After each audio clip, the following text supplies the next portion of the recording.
What's going on, gamers? I'm Code Solomon coming at you for another epic GGO Minecraft workout. In today's video, I'm going to take us through some of the naturally spawning builds you can find in your Minecraft world, how they use different blocks to represent certain contexts and ideas, and how you can incorporate their building style to fit your own creative mode builds. Have you ever been inspired by a well-generated village with unique houses?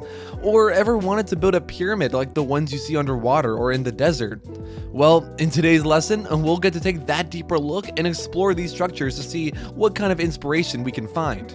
Exploring these builds at the start of our creative roadmap is gonna help us further on as we develop our creative worlds and make some wicked builds. So, without further ado, let's jump right in.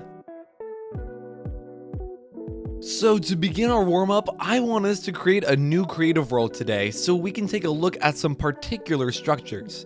Run Minecraft 1.19.4 for this workout, for this is the only way you'll get to see what I'm seeing.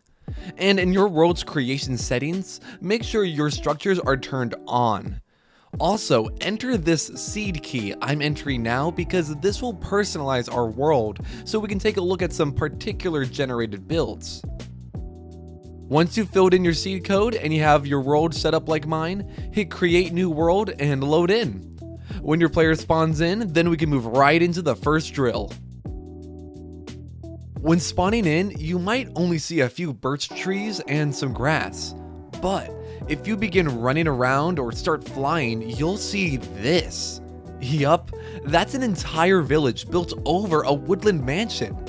Now, this particular build is super rare, especially near the spawn point, but you can come across all sorts of stuff like this in any world you may make. Let's begin by analyzing the village here. You can start by seeing that this is a grass plains village, meaning that they use cobblestone and oak wood for their aesthetic. Look at how they also use yellow and white wool and yellow beds to create a color palette too. And because there's no roundness in Minecraft, they use stairs as roofing. And here you can see they made streetlights with stripped wood, fences, and torches, since there isn't a real streetlight in the game. Finally, I wanted to show off this fireplace burner house. They took a blast furnace and turned the house into a burner house essentially, with bricks around it and its own decorative chimney.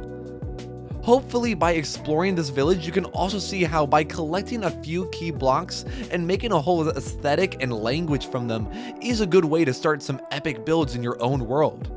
Let's end this drill by using the blocks we see in this village and adding something tonally similar. For example, I'm gonna make a cobble and oak plank well for the villagers, but you can make whatever inspires you. Let's not make anything too large and only spend around 5 to 10 minutes on the build max.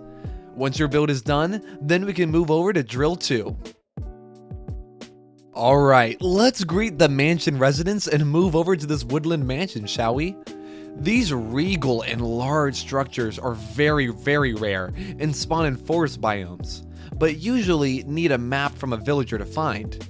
Luckily with this seed, no traveling is necessary. You can see the Minecraft devs had some fun with this layout. Their aesthetic is this darker, larger than life and maze-like feel when exploring around. You'll see libraries, jail cells for allays and other mobs, a fighting ring of some sort, large beds, clearly not for sleeping, and even a large 3D pixel art of a chicken? Yeah, this place is weird for sure, but the dark woods, regal carpets, and overall palette of the blocks and size give it a clearly defined mood. You can begin to understand how this is some sort of grand living space for a culture of inverted villagers defined by their interpretation of the world they live in. Like, instead of a real map, they made this weird table carpet map design as an imitation. Their culture revolves around imitating the real items and things within Minecraft. So, ponder and wonder what ways you could involve some story, context, or history in your builds. What can you convey in your build that a player can understand by having to play in it rather than just hear about it? Let's end this drill by adding an item or build you might see in a mansion like this. Think of something a king would want, like a throne or an armory, but build it in a non-conventional way.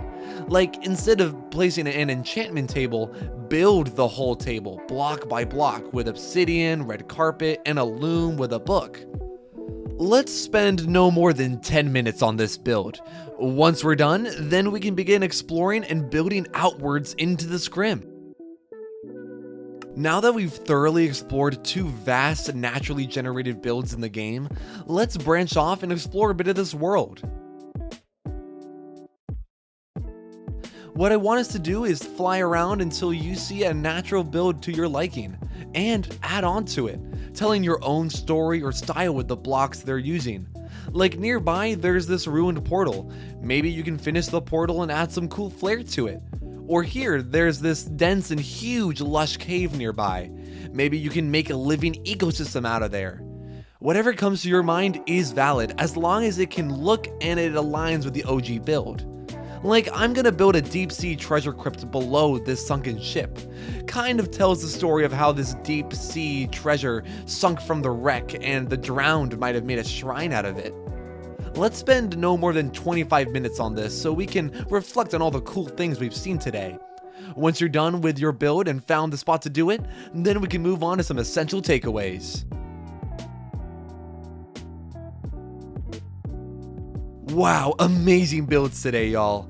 After creating some impressive creations and exploring a few Minecraft hats to offer, ask yourself these essential takeaways. What kind of other naturally generated builds does Minecraft have? What kind of entire new builds can I make that look akin to vanilla Minecraft? How vast are the builds in other dimensions of Minecraft? All this and more we'll delve into deeper as we flow down our Minecraft creative roadmap.